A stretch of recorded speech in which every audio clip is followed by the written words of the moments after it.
All right, guys, so today in class we talked about multiplying decimals, and it's going to look exactly the same as multiplying any multi-digit number, except we have to put our decimal point in at the end, and we have to remember the rule for multiplying integers. So you're going to, step one, multiply just like normal. You're going to line them all up vertically, take that first number, multiply it by the top row, put in your placeholder. You're going to do all of that just the same. Then you're going to count the number of places behind the decimal in both of your original numbers. And then you're going to place your decimal point in the product according to step two. Now, fourth one there says, remember the rule for multiplying integers. And that was simply that if they have the same sign, if they are positive, positive, or if they are negative, negative, your answer is going to be a positive. And if they are different signs, then your answer is going to be a negative.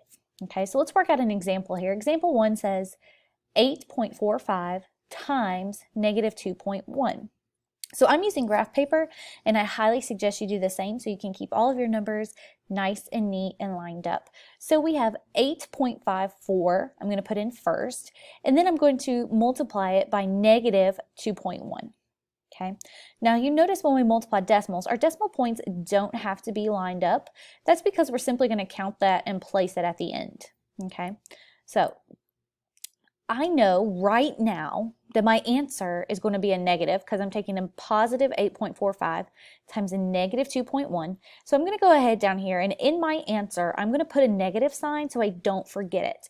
The most commonly missed questions are missed simply because people forget to put their negative in their answer. So I do that at the beginning, and I highly suggest that you do the same. So then we're going to multiply like normal. So we're going to take our 1 times everything across the top row.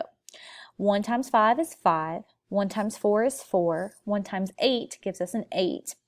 And then we're done with this 1. So we're going to cross it out, and we're going to come down here, and put a 0 because I'm done with it. And then I'm going to take the 2 times everything across the top.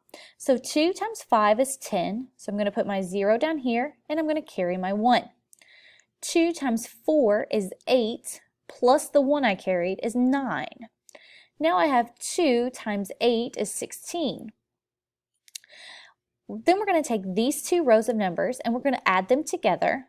So we get 5 plus 0 is 5, 4 plus 0 is 4, 8 plus 9 is 17. So I put the 7 down here and I carried my 1.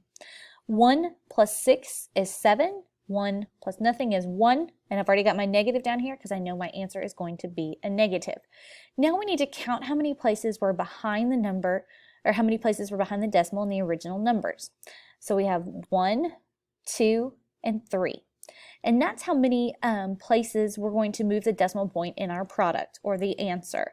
So out of sight, all the way to the right, and then I'm going to move it 1, 2, 3 times. Okay, so our answer is a negative 17.745.